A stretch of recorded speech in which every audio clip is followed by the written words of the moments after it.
If you're seeking a spaciously compact, prestigiously badged premium 5-door hatchback, then you're probably thinking diesel power and German badge work. Here's a different way to go. This significantly improved version of Lexus's first generation CT 200h petrol-electric hybrid, announced for the 2018 model year to prolong this design's life in our market. Earlier versions of this car needed a little perfecting, but in this form it's become a surprisingly credible choice if overall running costs and exemplary refinement number amongst your key priorities. Plus, as before, the CT's classy to own and kind to the environment. In short, it's still got plenty to offer. The mechanical setup of this CT200H hasn't altered as part of the 2018 model year changes, so it remains based around the hybrid Synergy drive powertrain developed for the old third generation Toyota Prius that was launched back in 2009.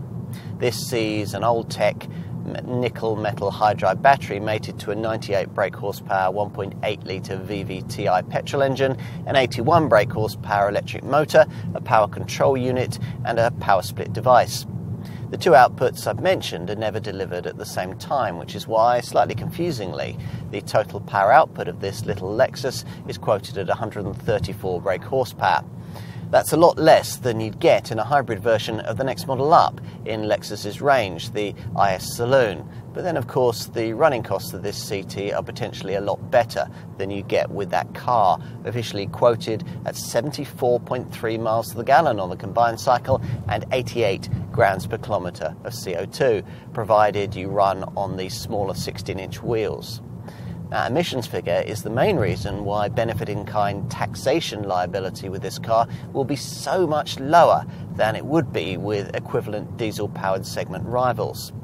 In fact, we calculate that over a typical 3-year operating period, you'd save well over £3,000 in benefit-in-kind taxation liability in choosing to run a CT200H over a rival like BMW's 116D Auto.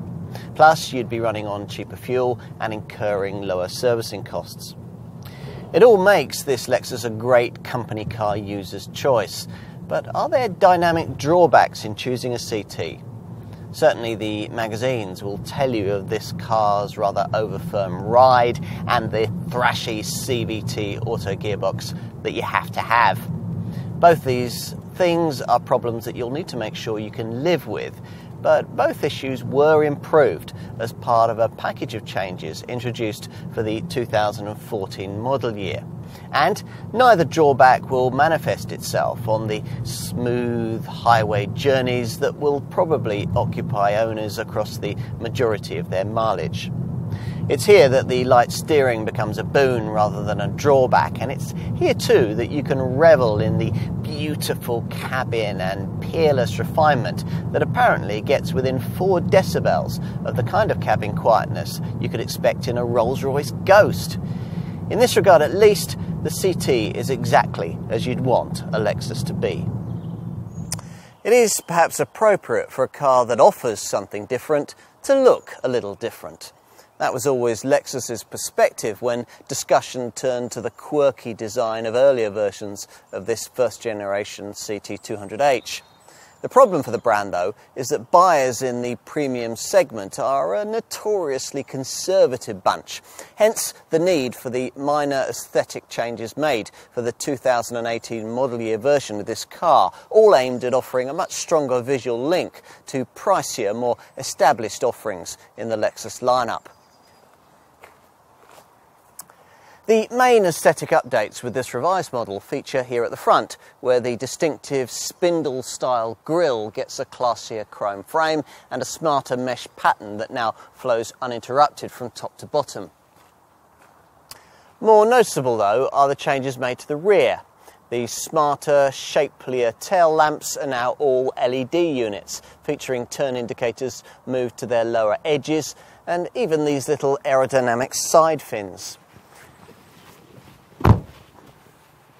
Once inside, you'll be reminded of the fact that Lexus does interiors exceptionally well, this one still being good enough to embarrass some direct German competitors. As for changes made to this revised model, well, the main one is something that you have to spend a bit of money to enjoy. This larger 10.3-inch centre dash infotainment screen that features as part of the Lexus Premium Navigation package. If you can't stretch to the top-spec Premier derivative that gets it as standard, it's an affordable option on most variants. Time to take a seat in the rear.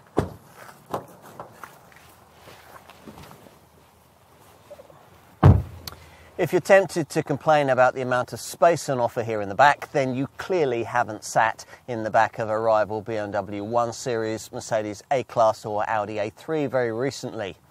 Though it suffers from a high waistline which restricts the airiness of the cabin somewhat, this Lexus offers slightly more passenger space than any of these cars, with comfortable room for 2 adults, as long as they're not too tall, and space at a pinch for 3 thanks to the notably low centre transmission tunnel.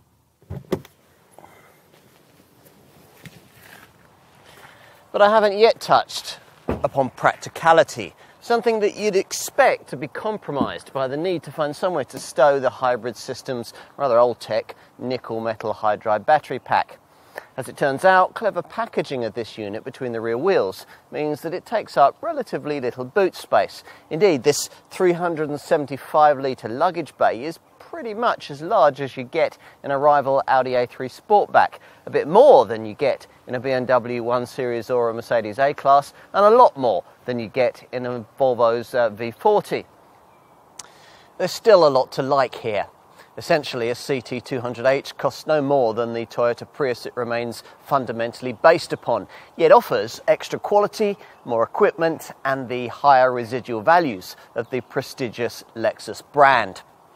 Now, we're disappointed that this car hasn't been updated with the drivetrain, gearbox and handling changes made to the more recent 4th generation Prius design. Still, it probably wasn't cost effective for Lexus to do that so late in this Mark 1 CT model's production life. Even so, the CT 200H continues to offer many of the things typical middle management executives want, bound up in a properly eco-friendly package. It's one that's arguably now even more in tune with our times than ever, and it feels a little fresher thanks to the 2018 model year changes. If you don't really care about handling dynamics and you're fed up with the default German choices in this segment, what's on offer here could still make an awful lot of sense on the balance sheet and in your driveway.